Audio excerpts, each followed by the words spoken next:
Welcome to the Deep Dive. Today we're jumping into Neil deGrasse Tyson's Astrophysics for people in a hurry. Yeah, sort of a cosmic shortcut. Exactly.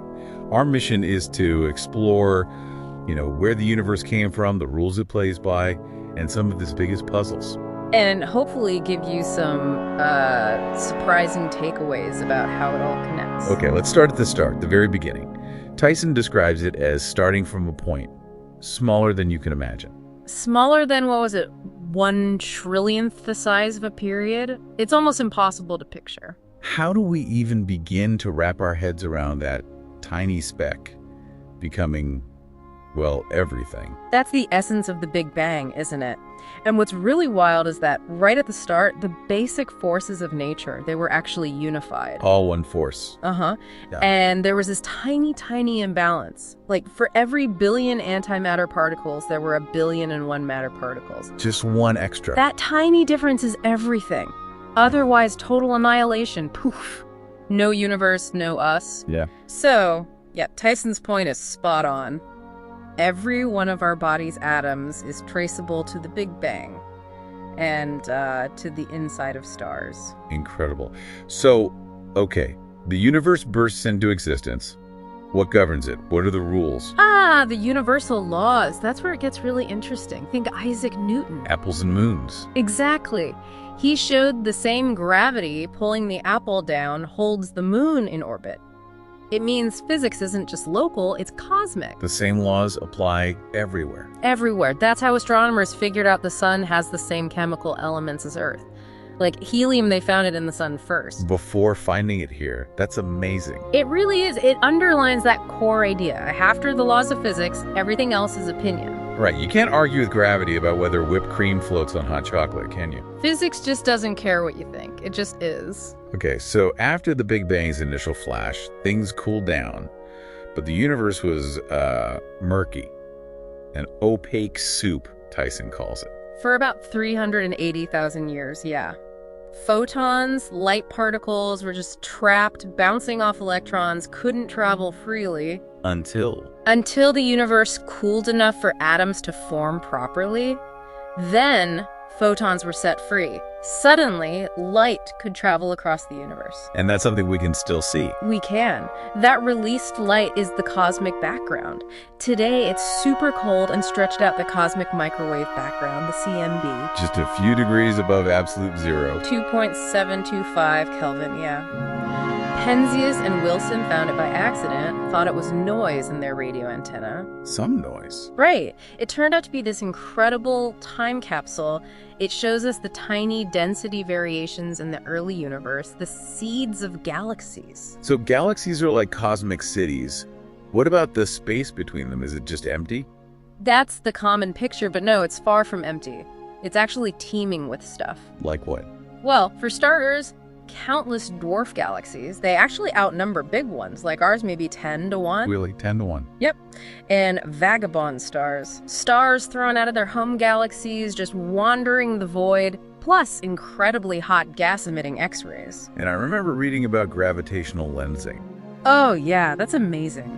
Massive objects, like galaxy clusters, actually bend space-time, acting like giant natural telescopes. They let us see things way behind them. So space isn't empty, it's actually full of action and hidden structures. And dangerous particles. Cosmic rays. Single subatomic particles hitting our atmosphere with unbelievable energy. Enough, Tyson says, to knock a golf ball into the cup from space. Okay, so we know a lot. Yeah. But then there are the huge unknowns. Dark matter, dark energy. What are these? The big mysteries. They dominate the universe, but we can't directly see them. Dark matter. Well, it's got gravity. Lots of it. Unmuch. Makes up about 85% of all the gravity we measure out there.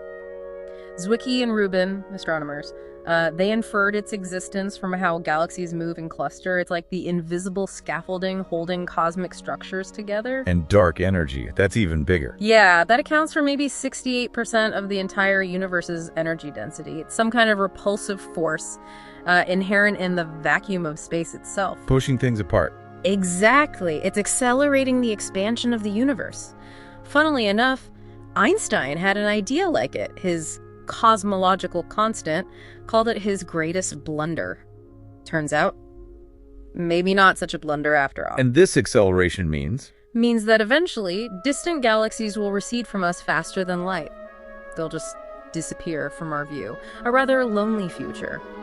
So, bringing it all together, what's the takeaway for us? How does the periodic table, chemistry class connect to all this? It connects fundamentally. We are the universe. Yeah. The simplest elements, hydrogen and helium, maybe a tiny bit of lithium, made in the Big Bang. Okay, the originals. Right, but everything else, carbon, oxygen, iron, all the heavier stuff needed for planets and, well, life. Forged in stars. Forged in the hearts of stars and scattered across space when those stars die, especially in supernova explosions. You see evidence everywhere, like the iridium layer from the asteroid impact that wiped out the dinosaurs. That iridium was forged in stars. And even element names reflect this, right? Uranium, neptunium. Plutonium, yeah. Named after objects right here in our cosmic neighborhood. It really shows how interconnected it all is. One last thing.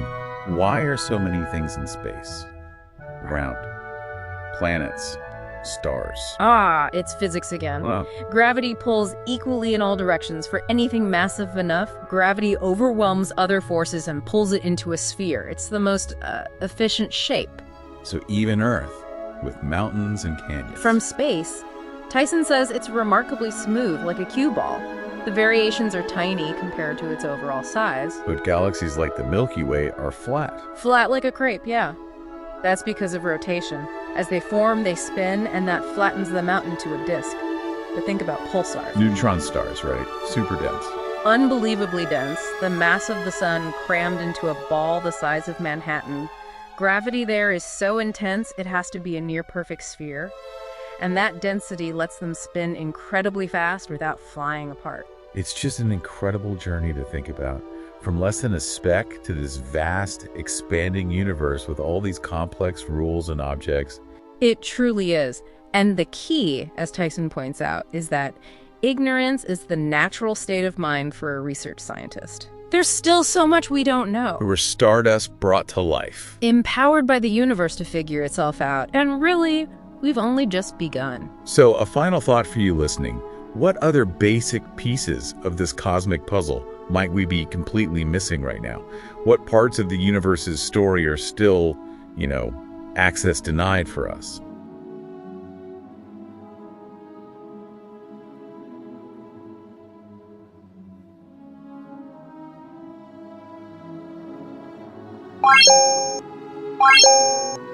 Wow.